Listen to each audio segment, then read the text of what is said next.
बिस्मिल्लाहिर्रहमानिर्रहीम। अस्सलाम वालेकुम। कायम टीवी कनाडा के ज़ेर एहतमाम मैं हूँ डॉक्टर सरवत अस्करी और हम बात कर रहे हैं 28 रजब रवानगी इमाम हुसैन अलैहिस्सलाम के उस अज़ीम सफ़र पर कि जो इमाम अलैहिस्सलाम की शहादत के ऊपर ख़त्म हुआ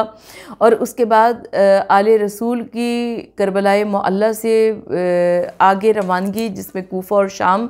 और उसके बाद वापस मदीने तक पहुँचना। यकीनन ये एक ऐसा सफ़र था कि जिसकी महरक़ात और मुज़म्मरात पर बात करते हुए तकरीबन 1400-1450 साल गुजर गए, मगर इसके बावजूद वाक़ये करबला की रिवायत मुकम्मल नहीं होती, बल्कि हमें उसमें नई कुछ ऐसी बातें नज़र आती हैं कि अक्ल हैरान रह जाती है कि कैसे ये मुमकिन है कि इमाम मक़ाम अलैहिस्सलाम ने करबला से की जानिब वो जो तर्क वतन किया था, वो दर हकीकत मदीने से तर्क वतन करने के क्या अंदाज़ थे। मौला इमाम हुसैन अलैहिस्सलाम जब मदीने से तर्क वतन कर रहे हैं 28 रजब को, तो इमाम हुसैन अलैहिस्सलाम ने इरशाद फरमाया, मफ़हूमन अर्ज़ कर रही हूँ कि मैं मदीने से तर्क वतन इसलिए कर रहा हूँ कि ना ये इख्तियार और इक़्तिदार की जंग है, ना ये दो शहज़ादों की जंग है, बल्कि ये अम्र बिल मारूफ़ और नही अनिल मुनकर को आम करने के वास्ते ये जंग होगी। और उसके बाद इमाम हुसैन अलैहिस्सलाम 28 रजब को मदीने से रवाना हुए और ये इमाम हुसैन अलैहिस्सलाम की एक अज़ीम रवानगी है, एक अज़ीम सफ़र है, क्योंकि इस अज़ीम सफ़र की इंतहा भी एक अज़मत पर मुहित है, यानी इमाम हुसैन अलैहिस्सलाम को शहादत नसीब हुई और जिसकी बिना पर आपको तारीख़ के सैयदुश शहदा का लक़ब अता किया गया। मौला इमाम हुसैन अलैहिस्सलाम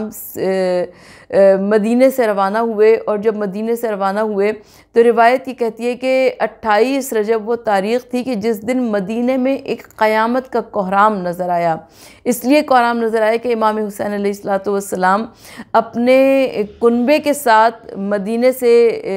रवाना हो रहे थे और रिवायत ये कहती है कि मौला इमाम हुसैन अलैहिस्सलाम सबसे पहले नाना की कब्र पर गए और नाना की कब्र पर पहुंचकर नाना के रोज़े की जालियों को पकड़कर थाम कर कहा कि नाना हुसैन जा रहा है, नाना आपकी कब्र का मुजाविर जा रहा है। और उसके बाद मौला इमाम हुसैन अलैहिस्सलाम जन्नतुल बक़ी की जानिब रवाना हुए और जब मौला इमाम हुसैन अलैहिस्सलाम नाना की कब्र से भाई की कब्र की जानिब रवाना हुए तो जैसे एक शहंशाह ज़ी वक़ार चलता है, नहायत तमकनत और वक़ार के साथ मौला इमाम हुसैन अलैहिस्सलाम रवाना हुए, लेकिन जब भाई की कब्र से माँ की कब्र की जानिब चले तो ऐसे चले हैं जैसे कोई एक 6 महीने का बच्चा घुटनियों के बल चलता हुआ अपनी माँ से जाकर लिपटता है और जाकर माँ की कब्र पर कहा कि मौला अम्मा ज़ैनब के बाजुओं में रस्म देखने चलो और अम्मा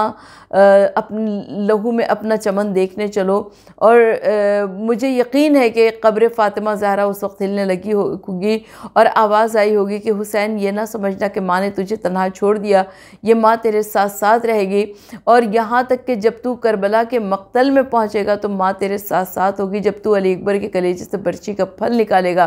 तो ये माँ फ़ातिमा ज़हरा तेरे साथ होगी। जब तू अब्बास के सिरहाने पहुँचेगा तो ये माँ तेरे साथ साथ होगी। और जब तू हुसैन ज़ख्मों की ताब न लाते हुए घोड़े से ज़मीन पे तशरीफ़ लाएगा तो उस वक्त भी यही माँ होगी जो कि मक्तल में फ़रियाद कर रही होगी, ए अर्ज़ करबला मेरा बच्चा है बेगुनाह, ए दश्त बेनवा मेरा बच्चा है बेगुनाह। और बार बार शिमर से फ़रियाद कर रही होगी कि शिमर खंजर न चलाना, मेरा हुसैन 3 दिन का प्यासा है, मेरा हुसैन लाशों पर लाशें उठाता रहा है। बस आज 28वीं रजब है और दर हकीकत आज से ही आगाज़ करबला है और 28वीं रजब इमाम हुसैन अलैहिस्सलाम की शहादत का अज़ीम मौक़े का आगाज़ हो चुका है। बस यही दुआ है कि परवरदिगार आलम हम सबको इमाम हुसैन अलैहिस्सलाम के दर दौलत से वाबस्ता रखें और इमाम आली मकाम क़यामत में भी हमारे शफ़ी क़रार पाएँ। आमीन सुम्मा आमीन।